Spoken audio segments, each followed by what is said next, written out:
हाँ बेटा, तो आज की यूट्यूब क्लास में हम मीडियन डिस्कस करने वाले हैं आपसे। ठीक है। अब मीडियन क्या होता है? मीडियन का मतलब होता है सेंटर पॉइंट। यानी अगर मान लीजिए आपकी ये कोई एक लकीर है तो एकदम बीचों बीच में क्या आएगा, इसी को हम लोग मीडियन बोलेंगे। ठीक है। तो मीडियन का मतलब हो गया कि किसी चीज़ को दो बराबर बराबर पार्ट में बांटें, एकदम बीच में सेंटर में खड़े हो जाएं, तो उसी को हम लोग मीडियन कहते हैं। अब जो इनके फॉर्मूले होते हैं, इंडिविजुअल और डिस्क्रीट सीरीज में जो मीडियन निकालने का फॉर्मूला होता है, मीडियन को हम लोग कैपिटल एम से डिनोट करते हैं। तो मीडियन निकालने का जो फॉर्मूला होता है वो होता है n+1 divide by 2 TH term. लेकिन n का जो मीनिंग होता है वो इंडिविजुअल और डिस्क्रीट सीरीज में अलग अलग होता है। इंडिविजुअल सीरीज में n का मतलब होता है नंबर ऑफ आइटम्स, लेकिन जब डिस्क्रीट सीरीज की बात करोगे तो वहाँ n का मतलब होता है सिग्मा f। f का जो टोटल होता है उसको हम लोग n कहते हैं। ठीक है। तो फॉर्मूला इंडिविजुअल और डिस्क्रीट सीरीज में एक ही जैसा लगेगा, लेकिन n के मीनिंग चेंज हो जाएंगे।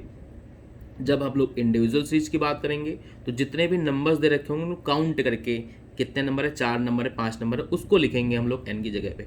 जबकि डिस्क्रीट सीरीज में जो f दे रखे होंगे उनका टोटल करके लिखेंगे n के रिप्लेसमेंट में। दूसरी है कॉन्टिन्यूअस सीरीज। तो कॉन्टिन्यूअस सीरीज में जो मीडियन निकालने का फॉर्मूला होता है वो ये फॉर्मूला होता है। ये स्मॉल m लिखा है, ध्यान रहे, ये कैपिटल m है। अब ये स्मॉल m का क्या है? स्मॉल m जो है वो n/2 करके निकाला जाता है, n/2। और n का मतलब क्या होता है? Sigma f। जहाँ पे भी f गिवन होते हैं वहाँ पे n का मतलब सिग्मा f होता है। ठीक है। तो चाहे n/2 लिखें या इसी को हम लोग सिग्मा f/2 लिख सकते हैं। ठीक है। अब आते हैं इनके 2-4 सवालों पे, डिस्कस करते हैं कि भाई सवाल इनके कैसे कैसे होंगे और कैसे लगाए जाएंगे। तो लेट्स सी। अब मान लीजिए हमारे पास क्वेश्चन है। क्वेश्चन कहता है calculate median from the following. ठीक है। और वैल्यू लिखी हुई है 3 है, 5 है, 2 है, 8 है, 10 है। ठीक है। कुछ ऐसी वैल्यू लिखी है। ठीक है। तो हम इसका आंसर कैसे लिखेंगे? सबसे पहले जो x दिए हैं, अब मीडियन निकालते समय ध्यान रखना है आपको, जो डेटा होगा इसको पहले असेंडिंग ऑर्डर में लिखना है। तो इसको हम असेंडिंग ऑर्डर में लिखेंगे। तो 2, 3, 5, 8 और 10 आ जाएगा। n कितने हो गए? यहाँ पे 5 नंबर्स हैं, तो n की जगह पे क्या लिखेंगे? 5 लिखेंगे। कैपिटल M का फॉर्मूला लगा दोगे, n+1 divide by 2 TH term. n की जगह पे अगर 5 पुट कर दें तो 5 + 1 6 डिवाइड बाई 2, यानी हो गया हमारा थर्ड टर्म। और थर्ड टर्म यहाँ से देख लो, तीसरा टर्म जो है हमारा वो 5 है, यानी m हो गया हमारा 5। यही आंसर हो गया। अब आप कहोगे सर ये तो बहुत सिंपल है, अगर यहाँ 5 की जगह पे 6 नंबर होते तब हम कैसे करते? ठीक है। तो लेट्स सी। अगर इसी सवाल में थोड़ा सा मॉडिफिकेशन कर दें, एक नंबर और बढ़ा दें, मान लीजिए हमारा सवाल कुछ ऐसे होता 3, 5, 2, 8, 10 और एक नंबर और बढ़ा देते हैं 12। ठीक है। सवाल वही है, एक नंबर एक्स्ट्रा कर दिया है। तब हम कैसे इस सवाल को लगाते? Let's see. x पहले लिखते उसी तरीके से आपको, और n हो जाते हैं मेरे 6, n6 हो जाते। फिर कैपिटल M का फॉर्मूला लगा देते हैं हम लोग। फॉर्मूला वही रहेगा, फॉर्मूले में कोई चेंजेस नहीं होंगे। n की जगह 6 पुट करोगे तो ये आ जाएगा 3.5 टर्म। अब इसको हम लोग, इसको 2 तरीके से लिखा जाता है, लेकिन जो अच्छा तरीका है वो हम आपको बता रहे हैं। ठीक है। कुछ लोग इसको ऐसे करते हैं, इसको लिखते हैं 3rd + 4th term divide by 2। 3.5 है तो 3 + 4th divide by 2। Third term है यहाँ 5, फोर्थ टर्म है 8 डिवाइड बाई 2, और आंसर आ जाएगा आपका 6.5। ऐसे भी कर सकते हैं, या फिर इस 3.5 टर्म को कुछ लोग ऐसे लिखते हैं, इसमें से क्या करते हैं, थर्ड टर्म अलग कर लेंगे प्लस 0.5 और ब्रैकेट में रहेगा इससे ठीक एक बड़ा वाला। यहाँ थर्ड है तो यहाँ आएगा 4th - 3rd। यहाँ अगर मान लो 6.5 होता तो यहाँ 6 टर्म आ जाता, यहाँ 7th माइनस 6, जो यहाँ रहेगा उससे ठीक एक बड़ा यहाँ आने वाला है। थर्ड टर्म क्या है आपका 5 प्लस 0.5, और फोर्थ माइनस थर्ड, फोर्थ है आपका 8 और थर्ड है आपका 5। सॉल्व कर लो, ये हो गया 3 को अगर 0.5 से मल्टीप्लाई करोगे तो 1.5 आएगा, और ऐड करोगे तो सेम आंसर आ जाएगा। ठीक है, तो चाहे आप इस तरीके से करके लिख सकते हो या ऐसे करके भी लगा सकते हो। ये वाला बेटा हमने इसलिए बताया है क्योंकि डिस्क्रीट में आपको ऐसे ही करना पड़ता है।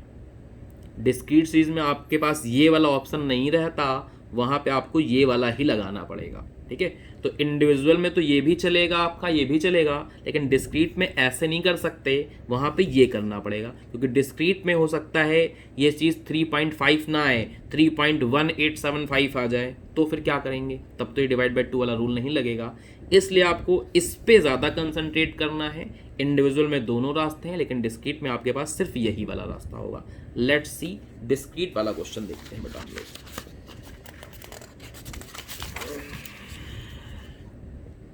ठीक है, तो अब आपके सामने हमने एक डिस्क्रीट सवाल बनाया, डिस्क्रीट सीरीज का क्वेश्चन बना दिया।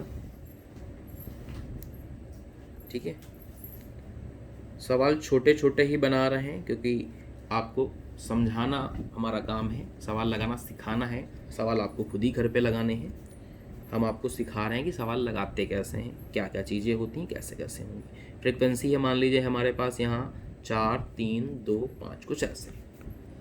अब इसमें हमें अगर मान लीजिए मीडियन निकालना है तो हम क्या करेंगे, पहले x जैसे लिखे थे वैसे लिख लो, f जो लिखे थे वो लिख लो, f का जो सम आएगा उसको हम लोग n बोलेंगे। यहाँ पे 4 3 7 2 9 टोटल हो गया 14। ठीक है, तो n हो गया आपका 14, और बगल में हम लोग सिग्मा f भी निकालते हैं, 4 7 9 14। ठीक है, फॉर्मूला वही लगेगा, n + 1 divide by 2 TH term. ठीक है, n की जगह अगर 14 पुट करें तो यहाँ पे आ जाएगा आपका 15 डिवाइड बाई 2 यानी 7.5 टर्म। अब 7.5 टर्म को कैसे लिखेंगे हम लोग, इसको लिखेंगे 7th टर्म प्लस 0.5 और इससे ठीक एक बड़ा वाला यानी 8th माइनस 7th। लेकिन ये टर्म चेक कहाँ किए जाएंगे, टर्म चेक किए जाते हैं CF के अंतर्गत। तो 7 टर्म का मतलब यहाँ इसके सामने का जो x होगा इसकी वैल्यू यहाँ लिखेंगे। 8th टर्म देखोगे तो 7 में नहीं आ पाएगा, यहाँ आ पाएगा, इसके सामने का जो x होगा उसकी वैल्यू लिखेंगे। 7 टर्म तो 4 आ ही चुका है, तो ये हो गया 4, ये हो गया 2.5 से मल्टीप्लाई करोगे 1 आ जाएगा, यानी मीडियन आ गया आपका 5। ठीक है, तो इस तरीके से मीडियन कैलकुलेट किया जाएगा डिस्क्रीट सीरीज के अंदर। अब बात करते हैं बेटा हम लोग कॉन्टिन्यूअस सीरीज के सवाल की। तो लेट्स सी कॉन्टिन्यूअस सीरीज सवाल, क्लास इंटरवल और फ्रीक्वेंसी। ठीक है, 0 से 10, 10 से 20, 20 से 30, 30 से 40, और फ्रीक्वेंसी है मान लीजिए 2 5 4 3 कुछ ऐसे। ठीक है, तो इसका कैसे आंसर निकालेंगे, पहले क्लास इंटरवल आप लिखोगे। ठीक है, क्लास इंटरवल लिखोगे 0 से 10, 10 से 20, 20 से 30, 30 से 40। इसके बाद आप इनकी फ्रीक्वेंसी जो है वो लिखेंगे। ठीक है, 2 5 4 3। फिर इनका CF निकालोगे 2, इसमें ऐड करते जाओ 7 11 और 3 ऐड करोगे 14। ठीक है, n जो होता है वो हो गया आपका 14, सिग्मा f यानी कि n।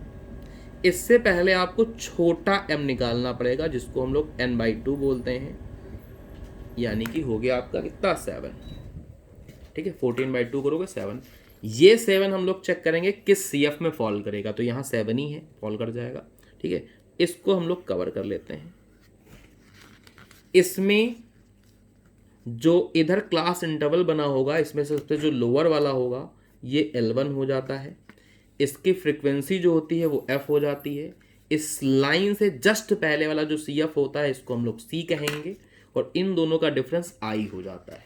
ठीक है, तो सबसे पहला प्रोसीजर क्या है कि आप n निकालो, n/2 करके स्मॉल m निकालो। स्मॉल m देखो कहाँ फॉल कर रहा है उसको सर्किल कर लो और उसी में से वैल्यू हम लोग लिखते हैं, यानी L1 हो गया आपका 10, F हो गया आपका 5, C हो गया इससे पहले वाला 2 और I होता है इन दोनों का डिफरेंस, यानी 20 माइनस 10, ये भी आपका रैंडमली 10 आ गया।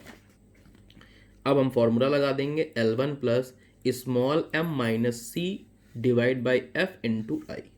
स्मॉल n है 10, स्मॉल m आया था 7, C है 2, F है आपका 5 और इंटू आई है 10।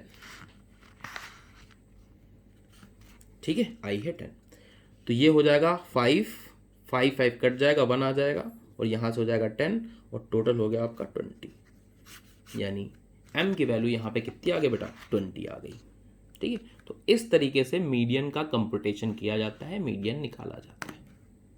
ठीक है, बाय बाय बेटा।